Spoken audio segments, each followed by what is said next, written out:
That's actually a big reason of why I stepped away. Your soul signed up for every single thing you ever experienced, cut so ruthlessly that it becomes such a better quality because of this. And I just did not realize how much joy I get from that. If I just randomly drop if you can't see that, I think you're too far in deep.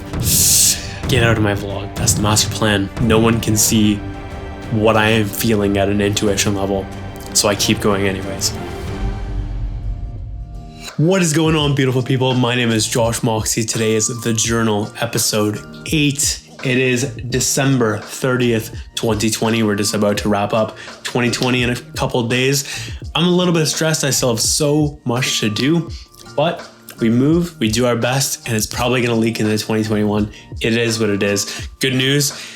People are probably not doing much because they're in lockdown, including myself, which I think is pretty silly, both parts, to doing nothing and being in lockdown, because it's not really in line with data, in my opinion. I mean, not really an opinion, it's just statistical if you're looking at the right data.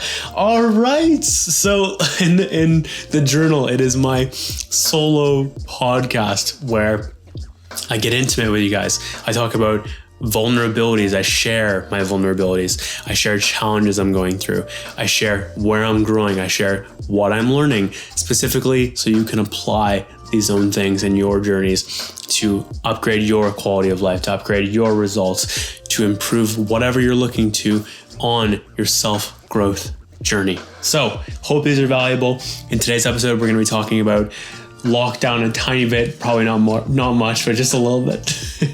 We'll be talking about, let me bring up my line real quick. Isolation, aka me going away from social media. Let's try that again. AKA going away from social media for 2 months, which is insanity, but got a lot to share there. Talk about vlogging, we'll talk about content catch up, we'll talk about struggles I'm having throughout all this, content struggles as well as content lessons, Christmas, and how I decided to like it this year and why that is the case.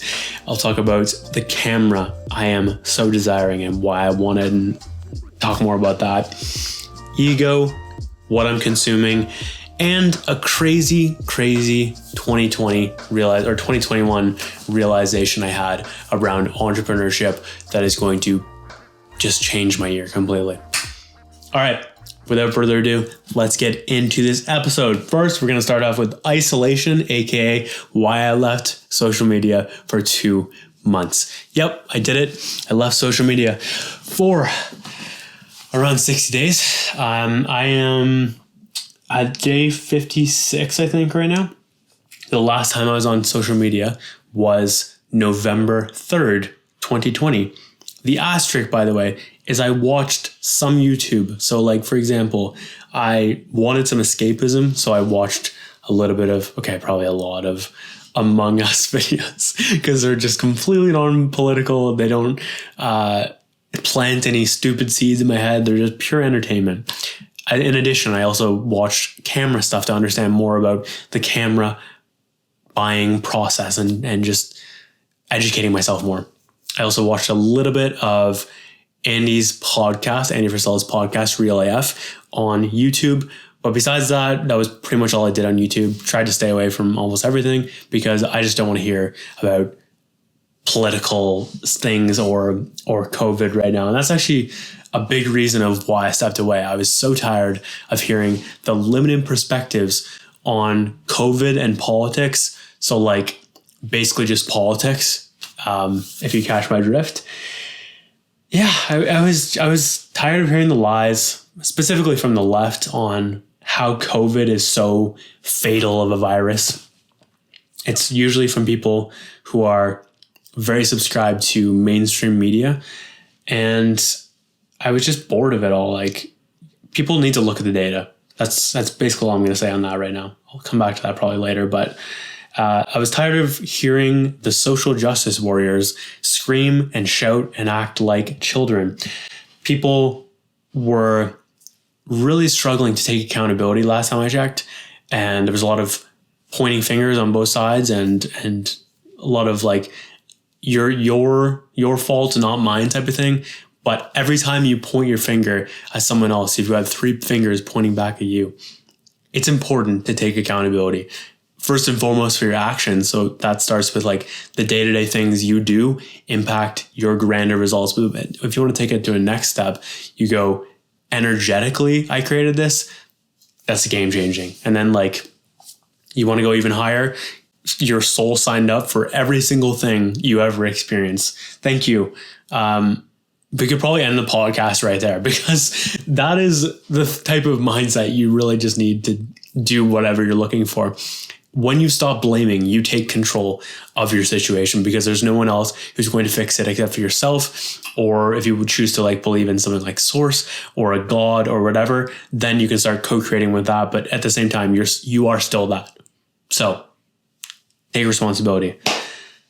A little bit of a rant there to start off, but I was just tired of the hostility. I was tired of the blame game. I was tired of the lack of accountability. It's not what we need right now. I was becoming angry and resentful and low-key becoming just cynical in my messages. I was finding that I would write tweets that I didn't always air and I just kept in the drafts. And they would just be subconsciously just like pessimistic in a way. It's hard to describe exactly, but there was just a lot of like resentment built into my messages near the end, with rare exception. So I needed to step away from all this and take a step back and focus on me temporarily. I also really needed the extra time and energy for content catch up, which is my current main focus. And I'll talk a lot more about that throughout this episode. But overall, I needed more time, needed more energy, and I needed really badly to focus internally because none of that stuff should affect me. Like I was letting the hardcore leftists, these like crazy people, just drive me mental. It was eating at me way too much. And even after I stepped away, I was still having like low-key arguments with people in my head. It was so bad. So it forced me to do a lot of Oh, Jesus, what just happened? I almost just died right there. It forced me to do a lot of forgiveness work and take a step back and do a lot of acceptance work on that as well. This funny thing that happens when you step away for so long, your ego doesn't really have someone to target as a quote unquote enemy. It needs an enemy. So it will start to create enemies in your mind. And I found that past situations, past conversations would just start continuously popping up again and again and again. And it drove me mental at the beginning of this isolation period. I actually got a suggestion from my mom, who I'm living with right now. And she's like, yo, you should consider, she didn't say yo, I said yo. But she said, you should consider forgiveness work. And I'm like, it's actually a good idea because it's a powerful thing, forgiveness. You start to take control of that situation by forgiving that other person. It's a very weird dynamic. You would think that or your ego actually thinks that if you say sorry, if you apologize, because apologizing is part of forgiveness in this weird way.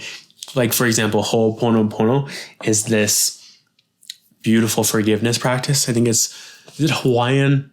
I don't know exactly where it's from, but I just know that how it goes is, I'm sorry, please forgive me, thank you, I love you. You say I'm sorry in there. So it definitely goes higher level, like I was talking about it a moment ago. But after doing some forgiveness work, and sometimes I did that, sometimes I literally just said, I forgive you.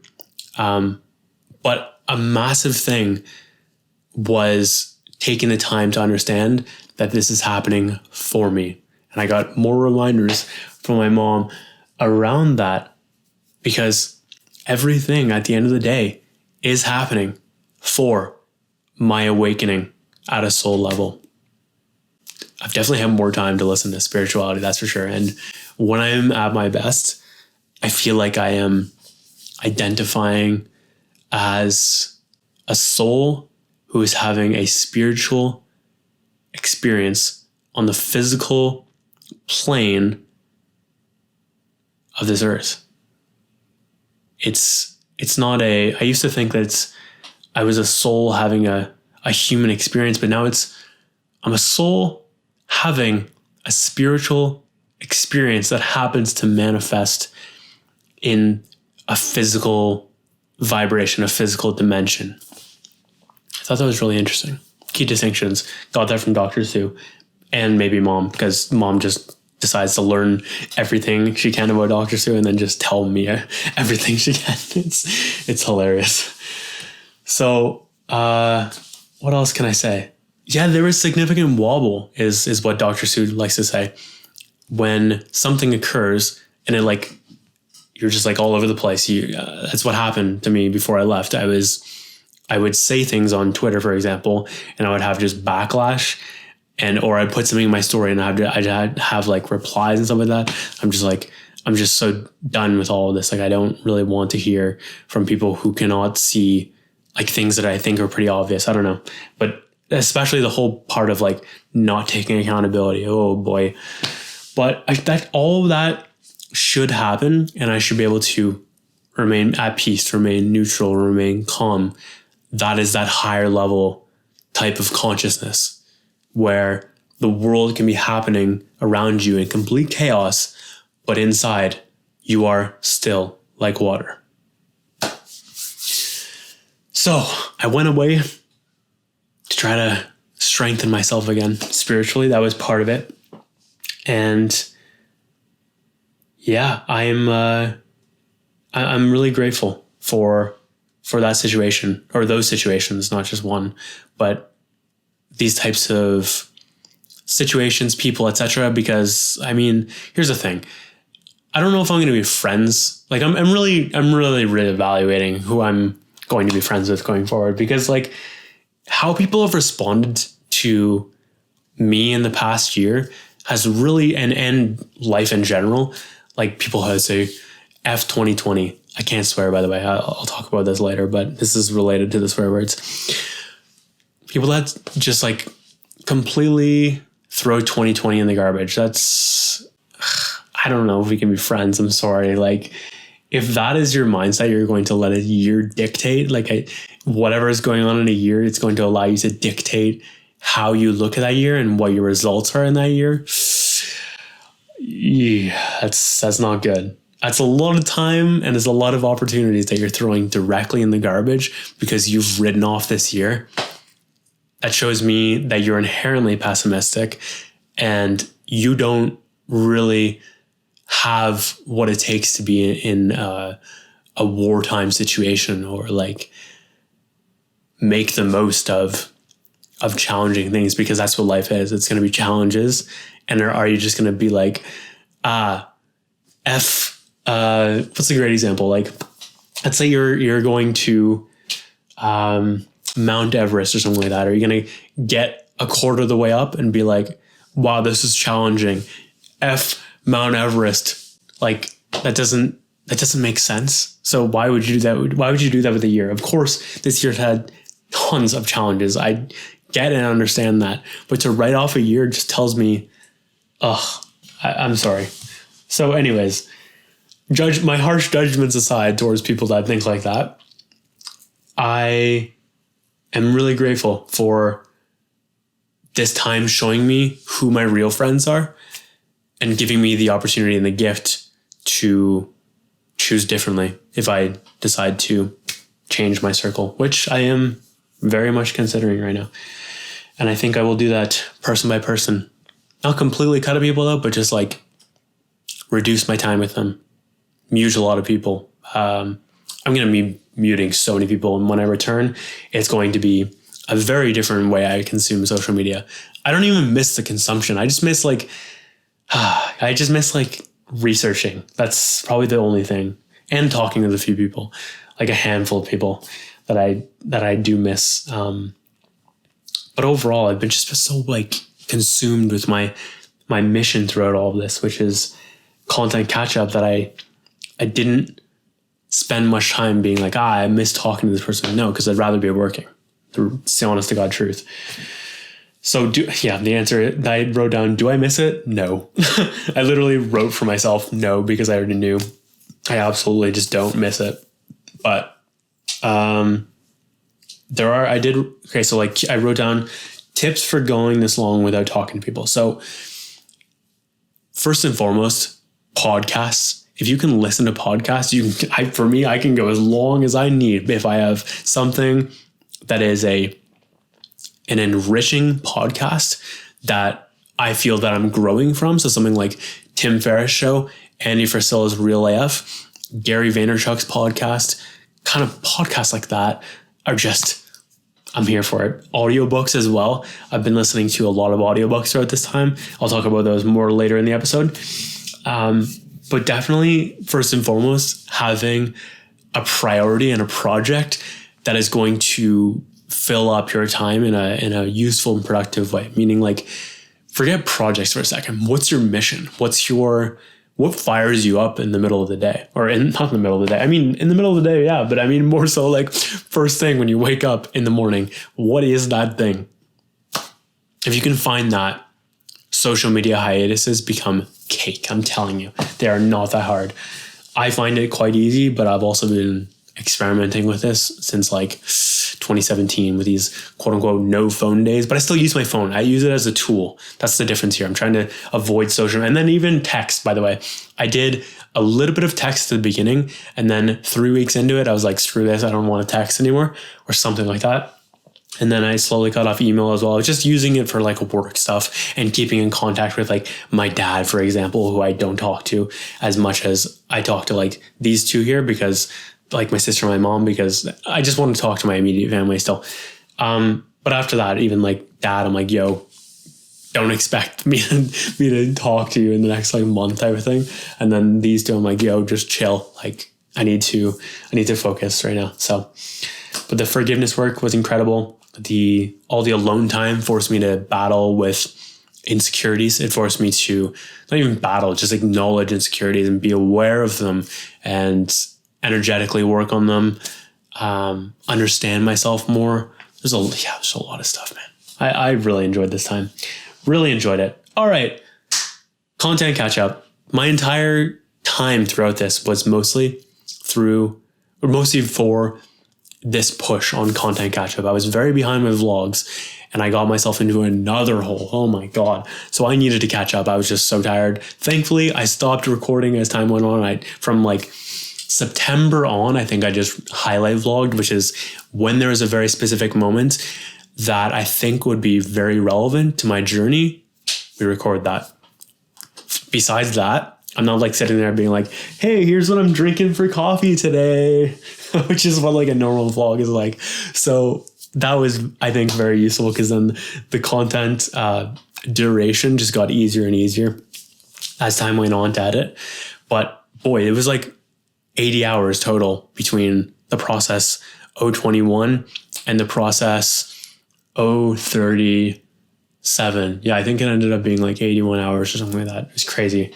Throughout this, my standards have improved so much. If you watch the process 021 to say like 33 maybe, it's just so different. It just keeps getting better and better each vlog. While equally, there are times where it does take a dip. And I remember that I had that one dip.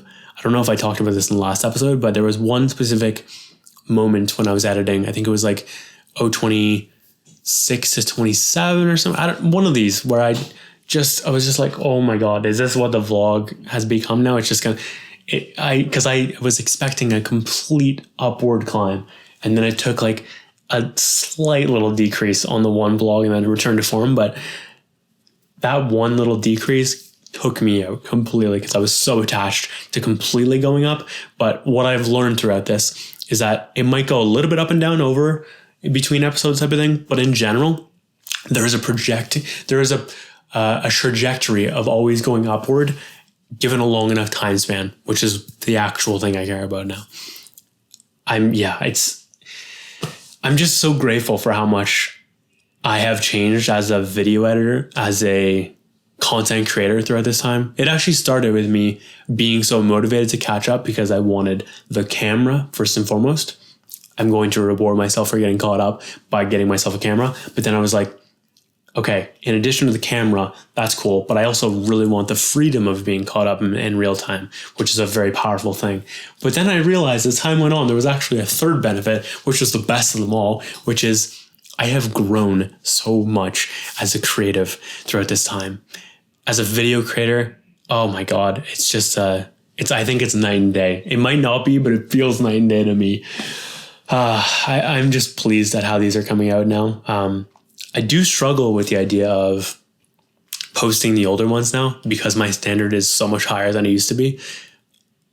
But it was where I was at the time, and I had to honor that. And like I so resist the idea of going back and just fixing everything, because I will never get caught up if I do that. So I have to just let it breathe, and just embrace what it was at the time. But overall, a lot of work has been done, and through all those reps, you just grow each time. You get so much better. Like right now, for example, one of the main things I've grown on through this content catch-up process. And by the way, I probably should give more detail on what actually happened. 022 is unaired. 037 is edited and also unaired. I'm just doing some final tweaks in what's called phase 3. I just did 3. Anyways, I'll explain more of what the 3-phase process is in a moment, but where was I headed there? Yes. So 37 to 22 type of thing is what I did throughout this time and a tiny bit before. It's a little bit complicated, but yes, I am caught up with editing. It feels incredible to say that. Like, what actually happened is this 3-phase final push content catch up plan. And I talk about it 100% amazing in the process 37. So you should definitely watch that if you want to see like the journey of that. And I do I give you like details as I'm going, my doubts, my concerns, where I'm at in the process, the plan, etc. It's pretty cool. I enjoy it. It should come out really well. Did I say 37? Because I meant 38. That's definitely in 38. The Christmas one and what's called the final push, or the whatever I end up calling that. But that's what that is in. And it's very similar to the 2-pass system I discovered throughout this. And the 2-pass system has improved my editing process so much with vlogs. First things first, I outline all of the clips within my timeline, sorted obviously from date recorded, newest to oldest. I mean, reverse for you. So newest right here, oldest right here. I rip through all of these, and throughout all of those clips, I am cutting what doesn't matter, aka like clips that I just are outtakes. I'm moving things to bloopers. I'm moving things to cuts if they're significant enough, but they still, I don't want them there anymore in the main timeline. But just like for like pointless clips that just get thrown into the abyss, I'm just cutting everything and getting rid of the absolute inessentials. I'm also highlighting things that could potentially be a maybe, which might end up being a no on the second pass. So I'm doing this for all the days. I'll get through just like, let's say I had like 5 hours. I would shorten it down to like an hour 30. And then from there, once I am done that first pass where I'm doing like I call it the cutting stage, I will go into the second stage, which is the actual editing process, I find at least. So what I'll do in the editing process is as soon as I introduce a clip as soon as I introduce music into that footage, it becomes like I'm the viewer. I am the viewer of what I'm about to create, so it better be good. So what I do is I am very tuned into what the potential storylines are, and I'm always asking like, is this useful? Is this not? Is this essential? Is this not? I'm very, very focused on essentialism right now, in case that isn't clear. So I'm trying to just get rid of pointless things that aren't actually serving. I'm very also ruthless when I am pretending to be like the watcher type of thing. I'm like, why does this need to be here? Like, this doesn't matter. This has got to go. And if it's significant enough, I'll throw it to a cuts area, and that could potentially be turned into a clip on like the backup channel type of thing, which I have not launched yet or aired anything on yet, but that was coming soon. So excited about that. Should be called Josh Moxey Plus, but alas, let's get back to the editing process. Second stage, I cut so ruthlessly that it becomes such a better quality because of this. I didn't realize that I was going to, for the longest time, I was like, yeah, like the fact that I don't cut things is awesome because then I get to show more of me. But in reality, it just lowers the quality. It's not to say that I'm low quality. It's to say that the more nonsense you leave in, the longer it's going to be, the less chance people are going to have to watch all of that. And then all those lulls, I just want to snatch them out. Just systematically just steal all of them and just burn them. Just get out of my vlog. Thank you. So yeah, as you can see, it's a lot more, I'm like ruthless when I cut right now, and equally still so much to go. It's still challenging sometimes to cut things, but it gets better, it gets easier. And that much is clear if you like look at the duration between the process 21 to the process 37. It's dropping like significantly each time. And the lowest I get is the weekly vlog for process 34, I think. The one with the chair and the website. Yeah, you can check that. Probably throw a card up there. Oh, if you're on YouTube, that is. If you're on podcast, I guess just searching on YouTube. But boy, that system has served me so well. And then later on, I guess you could call it the third stage, is like, if there was a third stage. I mean, there technically is. So I could come back and I do the day dividers and fix any possible things I've missed, any errors, review potential clips that were under review and stuff like that. And throughout all this, by the way, in the first, I'm leaving markers and stuff like that to explain to my future self what potentially could be happening. Also colors on the first stage. I'll be like, hey, this is a maybe. Choose between these two clips. Move this somewhere else. Those types of instructions through color and markers potentially. But boy, does something ever change when I whip on that stage 2 viewer type of hat, I guess you could call it. It's bananas. Yeah. And then the third stage, I didn't actually, I just review process and like titling, descriptions, rendering, thumbnails, that kind of thing, color corrections. Yes. So that has been game changing. I'm very grateful for that. And the 3-stage final push is very related to that. It's the cutting. I did all the cutting for, I think it was for the process 031, the process 031 to the process 037 or something like this. And then I estimated about 5 days for that, came out to about 7. And then I estimated for the second stage, phase 2 is what I'm calling it, 15 days, ended up being about 13, I think it was. And then on the 20th day, if you're doing your math correctly, which is where I should be, I actually finished it, which is right before Christmas started, December 23rd. Oh boy, it felt so good because I was able to just be so much more present at Christmas, knowing that I got the hardest stuff done from the content catch up. Felt incredible. Throughout that phase, I'm still in phase 3 now. It's going longer than expected with phase 3. I'm just like, I'm so burnt out right now. You have no idea. I just don't want to do anything to do with these vlogs anymore. I'm just so over. I just want to be done. I want to focus on other things right now. And it's leaking into the next year, which has been testing me and has thrown me into some interesting awareness in myself of how harshly I judge myself when I go past the timeline. Yikes. It is not good. But alas, a gift to work on for me, as we talked about before. But overall, it's been a roller coaster. Some days I'm like, this is amazing. I love this. This is so much fun. I love storytelling. I love communication. I love all of the vlog stuff. It's so cool. And I'm growing so much, and this is going to be so useful someday. The content as well as the skills towards other people if I choose to go like freelance vlog editing, if I choose to go that type of route or whatever.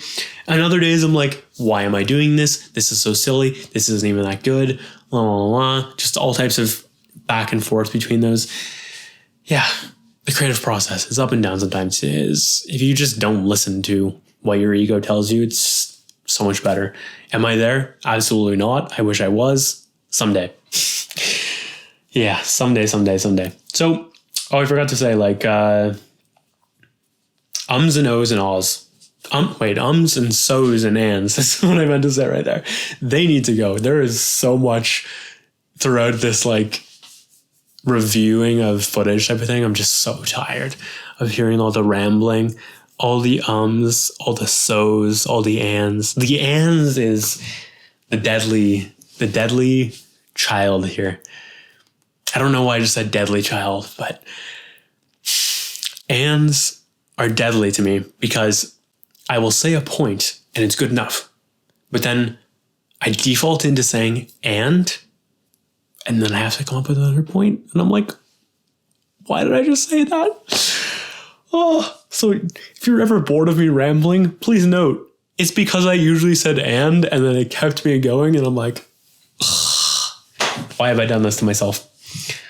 So I'm very bored of the editing, talking head footage. Even this, I'm like, I better not have to do any editing on this because I'm so burnt out with editing right now. You have no idea. And I really, really want concise storytelling. I want to be able to say something in as little time as possible. I want to crunch it down into its core essential form and not have to go on complete tangents that are all over the map. Like this is my actual third time recording this podcast. First one, didn't like. Second time, just recorded an hour ago. Got to 45 minutes. I'm like, my audio is not even recording. Is my audio recording right now? It is. Thank the Lord. Oh, because I'm like, I actually enjoyed how it's coming out. But anyways, it's coming out better right now. So I'm impressed with that. But why was I saying this? Oh yeah, the editing. The talking head and stuff like that, the storytelling. I hope this is coming out more concise. I hope this is coming out generally in a good direction because I'm just tired of my rambling self. But I have empathy for myself because reality is I'm not as great of a communicator as I thought I was. And like throughout this process, it's shown me, by the way, it's such a pun. I'm not trying to say the process intentionally. It's just one of my favorite things to say. And it just so happens that I liked it so much that it became my vlog name. And now every time I'm like in my journal saying the process, I'm like, I say this way too often. And it's just confusing. But I have seen so much footage of myself that I've realized that I'm not as good at communicating as I would like to be. And I expect to be. So this is something I need to get better at. This is something I will improve on over time. This is a game of reps. I'm accepting where I'm at right now, which is I'm a mediocre communicator. I am not horrible, but I have so much to go to get to where I actually desire, which is world-class at communication. I want to become absolutely incredible. That would mean so much to me because it's something that is woven into every area of my life. So it needs to be a priority. It is huge to me. I am going to definitely do what it takes here. And even things like this. This is a rep to try to get better at storytelling, at communicating. And every time I'm recording my vlog as well, I can cheat a little bit more there because I can edit it in a way where it sounds better. Like, here's the great hack. I've realized that I'm a better video editor than I am communicator. So if I can just edit the communication of the vlog good enough, I make myself seem like such a better communicator than I actually am. But I can't do that here. I'm exposed. It's pure raw. And it's a great thing. I was actually like putting the podcast way too much on a pedestal, and it's weird, man. Like, it's almost like I just don't think it's good enough. There's definitely some insecurities that go on right there. Some doubts, some like, why am I actually doing this specific podcast type of thing? There's lots of internal chatter from the ego, which is, here, one sec, water break.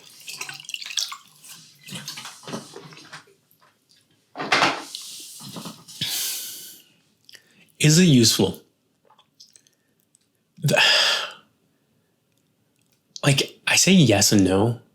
It's useful because it kind of keeps me wanting to grow more. Not useful because it keeps me discouraged at times.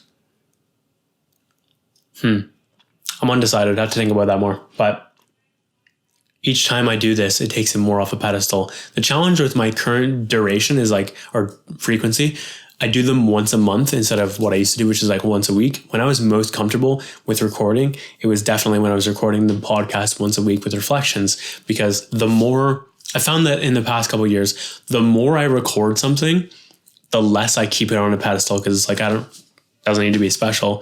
If I screw up bad enough, I'll just hit it next week type of thing. That being said, I still struggled with that stuff back then too. As I'm like, as I'm thinking about this, I'm now reminded of like episodes where I would be like so challenged on the inside. So maybe take that back, but there's definitely something there to like the whole reps, and the more you do something, the more comfortable it gets. And then you still have to like work on yourself. So that's reps in itself as well. But just exposure therapy is very, very useful. But I'm willing to do what it takes to improve. And that's going to be things like swearing less, for example. All right, let's get to this. This band, every time I use it, it's because I have sworn. So if I just randomly drop a fuck, bingo. That actually really hurt. What the hell? What did I hit right there? That was one of the most painful ones I've had yet. But after I was going through some podcasts of mine, I'm like, and recent ones too, where I thought I was getting so much better, like the Journal 007, I'm just like, what? All of it was so subconscious. I was still swearing so much. It's a very stressful, you could, not necessarily stressful, but there's a lot of pressure being on camera. And when I am under pressure, I default into swearing. It's a really bad thing. So I found myself subconsciously just swearing all over the place. I'm still like thinking I barely swore that episode. And it was pain to even see a couple of clips of it. Thank God I didn't need to edit it. But yeah, after that, I was like, okay, I need to do something. And this is actually still in pain. That was Jesus, man. I don't know if you can see how red that is. That's bad. But every time I say the word F, or if I say it too much in my mind, flick. What else? Yeah, it's like other swear words as well, like shit. So I'm going to try a different spot this time. Doesn't hurt as bad, but it's enough that it psychologically trains me to stop. And I've noticed that I can't like not hear it anymore, because when I hear other people say it, I feel like my body go into like it like does something like that within inside of me. It's just like there's some sort of physical sensation that occurs when other people swear, where I almost like feel physical pain. It's so weird, but it's so cool. Just the power of psychology and behaviors. So I almost can't miss when I swear now, because I'll hear it within myself, and then my body will like, why did I say that? Then there's like you watch the process 38 when I introduce this. It's pretty funny. Yeah. What else can I say here? Overall, if I haven't said this already, I really, really want to create must-watch TV and must-listen radio. That is my goal with all this. I just want to keep leveling up my quality until it's great. And then guess what? People will come and they will share. They'll be like, oh my God, this is amazing. How does this guy have such low numbers? Let's share it with all my friends. That's the master plan. Because guess what? I am not very good at I just said good. I am not very good at the growth aspects to date. I will get better as time goes on, but like the SEO, here's the reality. My quality isn't exactly where I would want it to be on, for example, podcasts, interviews. It's getting there, interview by interview. Vlogs, I think, are pretty solid. I've gotten so much practice with those. They've just grown me so much from the editing and the filming perspective, which I'll talk about filming in a moment. But I feel like people will come at a certain point when the quality just hits a threshold where they're like, how does this guy have as low of numbers as he does? And then they're like, okay, this is so good that I need to share with my friends. And then when you share, that's just virality. Thank you. If you make something so good, it's like what is it? What's his name? I forget who exactly said this, but be so good they can't ignore you. when you make something that's that good, that's that high quality, the people are going to come, the numbers are going to come. So that's what I'm counting on, at least. If it doesn't, I'll just become an elite growth hacker, or maybe I do both. We'll see. Anyways, regardless, my swearing is going down a lot, so I'm happy about that. And I really, really want to work on my pronunciation. It is getting better. As well, my vocabulary, I want to improve that, my sentence structure, my delivery, my just everything with communication. I just want to level it up. It's very, very important to me right now. Okay. Throughout this has definitely taught me that highlight vlogging can work. So I'm very glad with that because I was taking a risk with that, but it did work now. And I'm glad that I captured certain moments that I did, as well as just highlighting the processes throughout that journey was really cool as well. In addition to what I was talking about the filming before, massive thing that happened, I think around the process 32 type of thing, Casey Neistat started vlogging again. I actually captured this in one of the vlogs. I just don't remember which one it was. But he started, whatever one I talk about Larry and this, the whatever one I did with Larry's Notion one, that was the same day. So if you can find that, go for that. Probably throw up a card again. So he started vlogging. I was like, oh my God, I forgot how many angles he uses within his vlogging. And I just started getting more creative with the angles. Little things, just, it's amazing how much more interesting a vlog can be if you're introducing a camera angle here and a camera angle there and a camera angle above, all capturing the same thing, but just so much more engaging. That's why when I have the money, I want 2 cameras for this podcast, specifically the journal, because it can be so much more interesting when there is multiple camera angles at play. I'm telling you, there's just, it's like watching the Diary of a CEO by Stephen Bartlett. It's just, it looks so good and it's so engaging because there's just like camera angle. He's got like 6 or something. Oh, he's killing it, that guy. He is definitely killing it.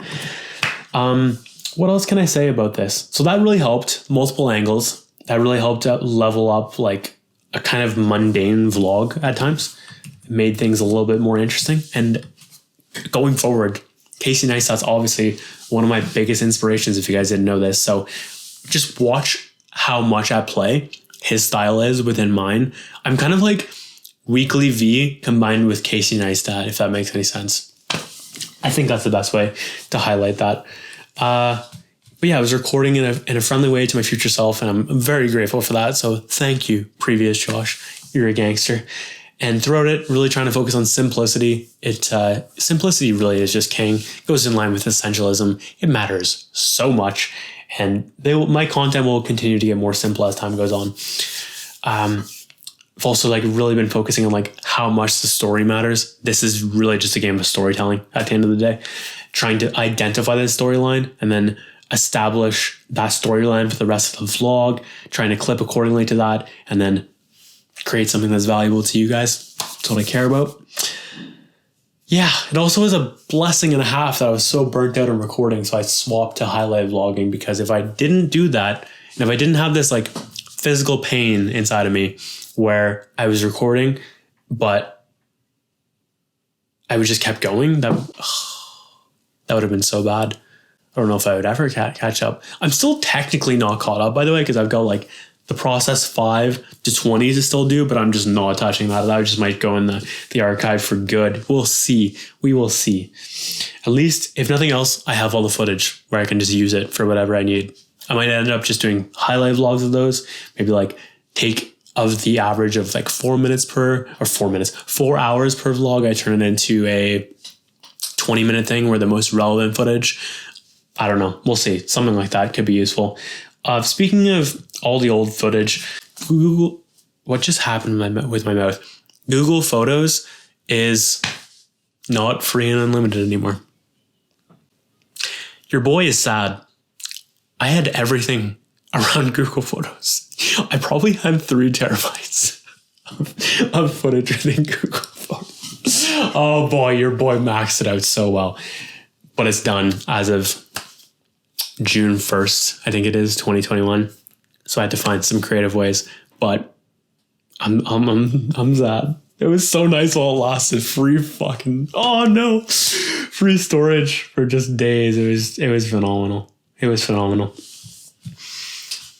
Another thing, by the way, I just had just going on the challenges real quick. Where did my challenges go? I'm trying to look at an outline right now. I just don't know where it went. Struggles. Boom. Number 1, definitely questioned at times. How can I separate myself from people who do this but don't win? Whereas some people people just sometimes just get nowhere, and it's discouraging. It's like, why is that the case? And how can I learn from that? And am I one of those people? And if I am one of those people, what can I change? What can I focus on that I can control to change that trajectory? And definitely at times I'm like, this is ludicrous how much time and how much work I've put into something with almost no traction, but no one can see what I am feeling at an intuition level. So I keep going anyways. It's not that I'm special or anything. I'm just tapped into where my future's headed. And I don't expect anyone to be able to see that unless you're really, really dialed in. And also I'm paying attention to the growth within myself on so many different levels, from a video editing standpoint, from a communication standpoint. So I keep going because this is fun for me as well. But yeah, as for other struggles, I've been asking myself, am I just documenting a non-worthwhile journey? Am I just here to document for the sake of documenting, which is not what I want? I want to be focused on entrepreneurship first and foremost. And I'll touch on that in a few moments. And I ask things like, am I wasting my time here? Struggling with the idea of posting, like I said, a lot of these vlogs are not at my present day standard anymore, but they were at the time. Although rambling has been a struggle and a half. I've been doubting if I'm spending the money on the camera, if that's a good idea or not, if I'm just sabotaging myself. The stress around actually, we'll wait for that one. Wait for when I talk about cameras. All right. But yeah, lots of changes in content, lots of growth in content. I think I just spent about half an hour just talking about content. Good stuff. I mean, that is what I pretty much think about all the time right now. So it is what it is. Next, I guess technically more content stuff. Let's go vlogging real quick. It felt so good to return to vlogging. I started recording again as of December 23rd, I think. Highlighted the Christmas stuff. I did obviously a little bit of recording throughout that, the beginning of the process 38, when I talked about all of the final push, I guess you could call it. I forget what I'm referring to it. The final stretch, the final push, whatever. But I was recording a little bit of that, but almost nothing, because I was just I can't right now. I can't add anything more to the queue. Which turned out actually to be interesting, because I don't include that in the catch up, because I'm still recording as we speak. I was recording this before I got on here today. So why was I saying this? This is the challenge with the solo podcast, by the way. I don't have someone to bring me back, but equally, I don't know if I want that. So it just forces me to become a matrix type of person, where I have to send out a thought right there and then bring that back. And then whoosh, return. What is going on? At least I make myself laugh. But I didn't realize how much fun I got from recording when I'm caught up. It was phenomenal amounts of fun. Is my sister recording? Can you hear that right now? Jesus Christ. I hope you can't, because my sister is just singing. Maybe I'll just throw in the audio real quick. But yeah, I don't think she knows I'm recording right now. It is what it is. So I had so much joy filming throughout Christmas, though. It was really cool, especially because I was nervous to record in front of my family. especially my dad's side, because I have no idea what they think of any of this or if they even know. I don't really talk about it too much, but that was very growth inducing. I was actually shaking at times, recording certain things because I was just so nervous, but exposure gets easier. It's not that hard, but it's definitely uncomfortable for me to whip out a camera in the middle of just a family event. But I started I set the tone from the start. I whipped out the camera as I was entering to make it's easier apparently like that. So that worked. You can apply that, because if you set the precedent right away, it's like, okay, cool. This guy's going to be filming throughout this. Good to know. Good to know. But I definitely stressed a little bit from thinking that I wasn't going to get the shots that I was trying to get. And it forced me to detach more, and it forced me to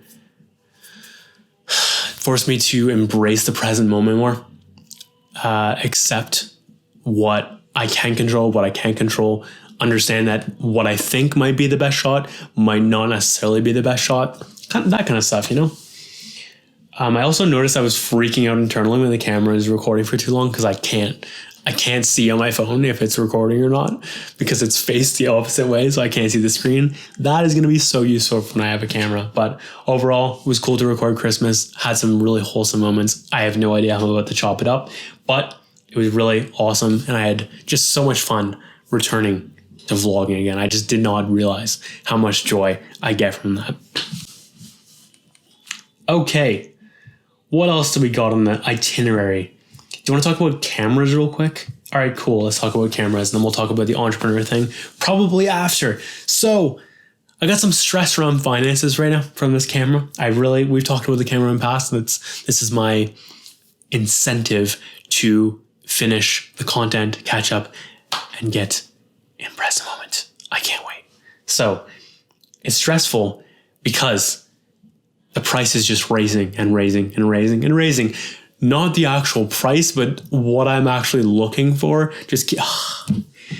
I really want this camera though. Oh my God. Okay. So last time we talked, I was talking about the GH5 and stuff like that. Since then, I've had a realization that I don't actually need 4K 60 after all, that I'd be completely okay with 30 FPS. I've actually started this right now is in 30 FPS. And I think about beginning of November or something like that, this all went down. I think at the end of the process, 35 is my big realization.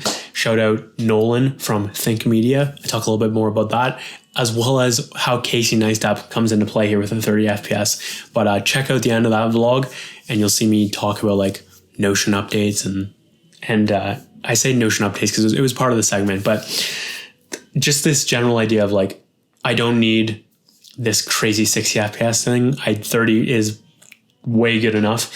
And I've also realized that low light and bokeh are my main focuses, and that Sony is probably going to be the best bang for my buck. The GH5 is so garbage with low light, and it's not bokeh. Bokeh is included in it, but the autofocus is the other thing there. So low light, autofocus, bokeh. I don't know why I just counted down with that. Anyways, it is what it is. But autofocus is just trash on the GH5, as is the low light. So I'm okay, cool, let's check out another camera. And I'm on to potentially going full frame now. So full frame is a sensor type. I don't know how to explain it very well, so I'm not going to bother. But it's a very high price. And the lenses are more than the actual camera, depending on what lens you get. I don't know what I'm actually going to do, but I will be guided in the right direction, I'll tell you that much. So I'm intending to go full frame with the Sony A7C. This is a camera that I want so bad. I just don't know if I'm going to do it or not. We'll see. The plan is yes. And then if I'm feeling really, really investing into my setup, I'll actually get a second camera, which is the Sony ZV-1 or ZV-1. And it's beautiful. It's a very small version, a compact cam. What do you call it? I don't even know what you refer to that as. A point and shoot, I think it is. And I think both of these together could just be a perfect 1A, 1B type of situation, depending on what I need for load type of thing, as well as getting a double angle. Oh my God, that would be so nice. I need something like that for a podcast. So I'm trying to play to that type of thing and understand like my use case and reverse engineer from there. So what else was I about to say? It's the price is the challenging thing because it is expensive. But if I'm going to invest in something, I want to invest in full frame over ASPC, APS. I forget what it is. It's been so long. APS-C sounds like the right one. But APS-C versus full frame, the lenses are different.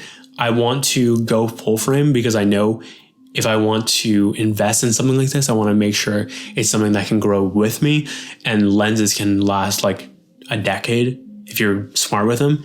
So currently the plan is to go full frame with that. I don't know if that made any sense. Hope it did.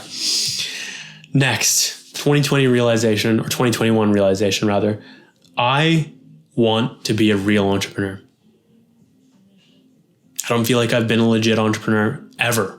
I've wanted to succeed in business for the longest time. I feel like creative projects have gotten in the way. I feel like I haven't done a good enough job executing at the times I did try to be an entrepreneur. And I'm just so sick and tired of it all at this point.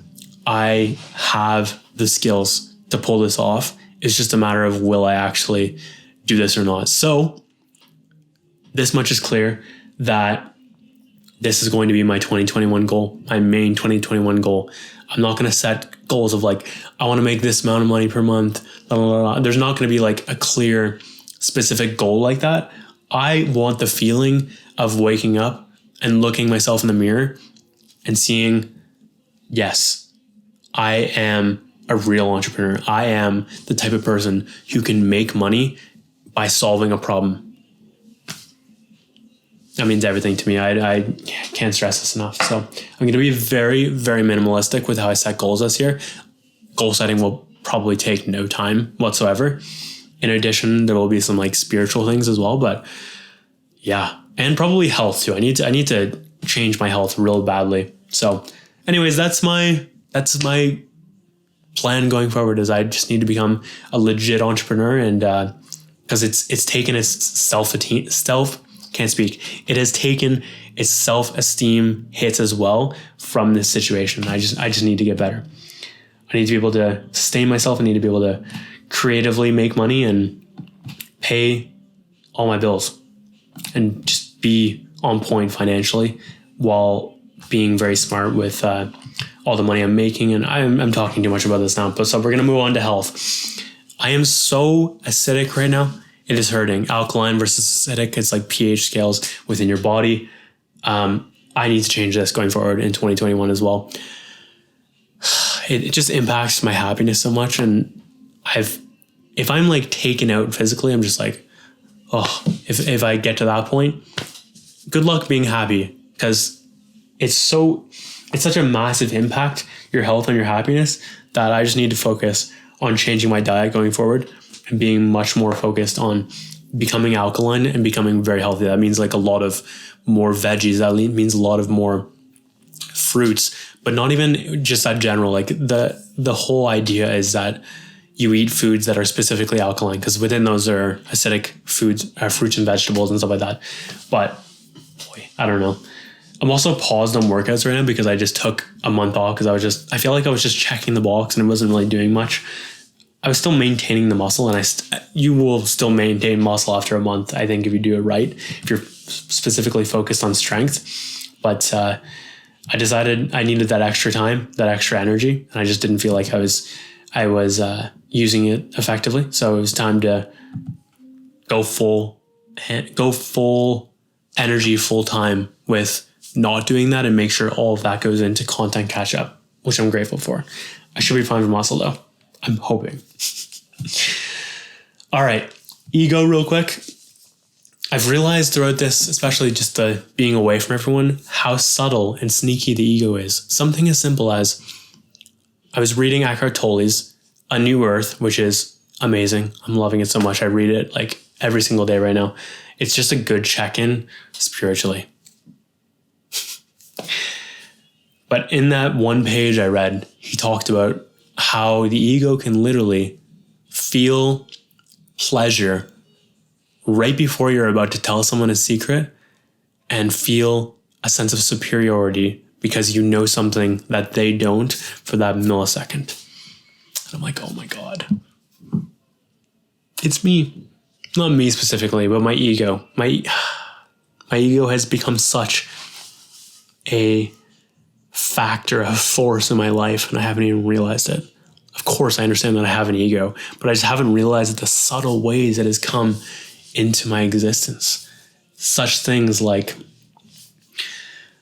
wanting to always make me smarter, which is actually making me want to be better than other people or feel superior to other people. And when I feel inferior, that's a deadly game as well, because that's 100% ego. There's just like insecurity and overconfidence, I guess, egotist. Like, I mean, that's what people say, like, you're egotist. I mean, yeah. But I'm not specifically talking about how people use the word ego because they think too confident type of thing. It's like, read up on how Eckhart Tolle describes ego. It is incredible. It's the opposite of your higher self, essentially. It's the thing that sabotages you. It's the thing that wants greed. It's the thing that wants more. Nothing is ever enough type of thing. These are like things that I experience, and I've got to do more going forward to change my ego and how much of an impact it has on things. It's crazy. It's absolutely insane. COVID, my favorite topic. I hate it. I'm so bored of it. Okay, lockdown. We're in lockdown right now. We started 6 days ago. Yeah, it's pretty silly, man. Like, I don't know what is actually going on right now. The thing I have written down as my main point is what the hell is going on right now? LMFAO. It's crazy. It really is. Like, I feel like it's just so political at this point, and it's so tough when people can't see that it's political. I'm like, I think you're in too deep. Yeah, I've been looking at data. It's, I think we're just like a tiny bit over the deaths that are normally there. Like, it's,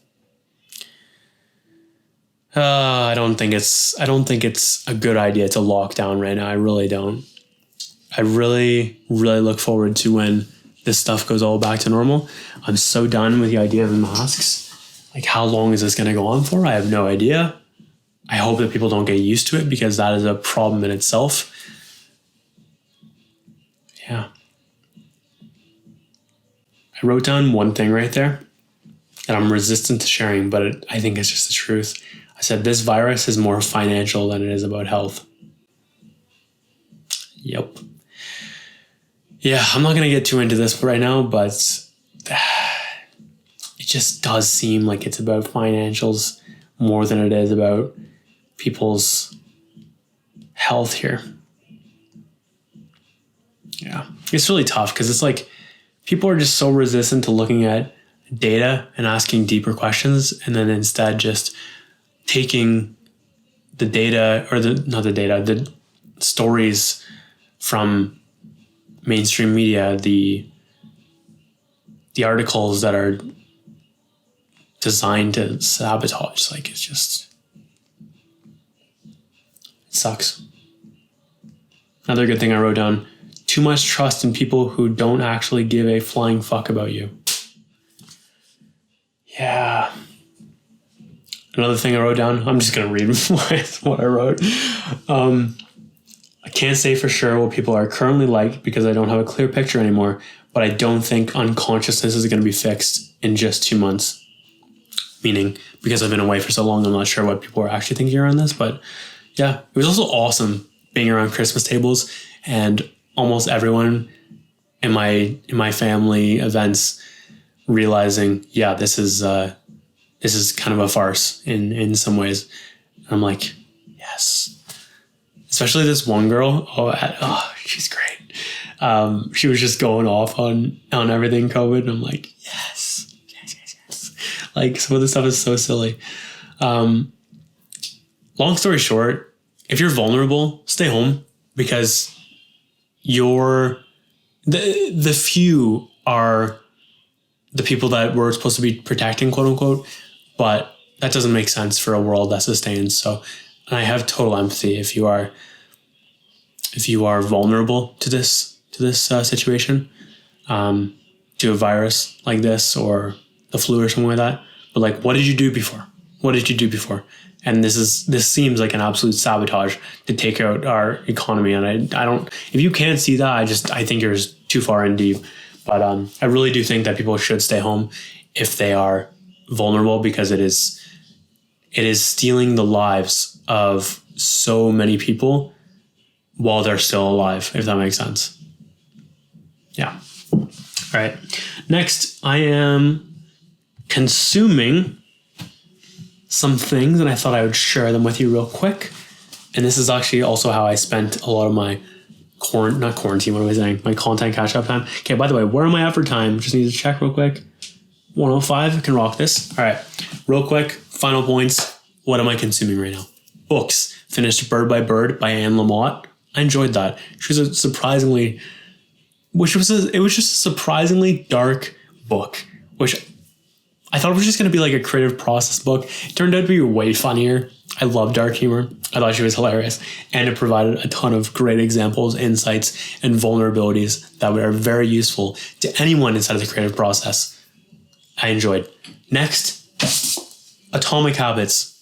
What a great book. I got this for my mom as well for Christmas. She got this for me. She got this for me too. This is the book. Obviously, I don't know why I just said that. But the footage obviously in the Christmas vlog. Wow. Atomic Habits. I'm listening to it on Audible as well right now. I've listened to it 3 times back to back. It's that good. It's phenomenal. James Clear, you are an absolute gem. I'm so grateful for this book. And I might listen to it for a 4th. It's just that good. It is things I'm interested in right now, spirituality and just super practicalness. Those 2, loving so much. Next, A New Earth by Eckhart Tolle, as I talked about before. Reading that basically every day right now. It is so nice. I love it. Great reminders. Such a good book. It's like right under Power of Now in that type of ranking for spiritual books, I find. Very good. Stillness Speaks, the other book by Eckhart Tolle. I listened to this so much. I probably listened to this 20 times the last couple months. I use it to ground myself. I use it if I am sleeping and I want to wake up peaceful for whatever reason. I just sleep better when I listen to the 2 hours of this book. It's like the cliff notes of everything he discusses. Phenomenal. Next, movie, TV, and video. I finally watched the Rocky and Creeds. I started off with the Creeds. I was like, wow, this is a great series. I love this. And then I went back and watched the Rockies. You can see my reaction review in one of the vlogs over there. Hopefully I have enough cards still available. I can throw up another card right there. And yeah, that was awesome though. Very inspiring, very impactful on me in terms of like watching the whole age as time goes on. That was challenging. And then I watched Soul the other day. Oh, that was so good. What a movie. Oh my God. I loved it so much. I highly recommend it. It's animated. It's by Disney. And it's got an incredible narrative on essentially appreciating the little moments, loving the now, and loving life no matter what. Yeah. And a bunch of other stuff. But I really enjoyed. I also have been like just watching so much Sidemen Among Us videos.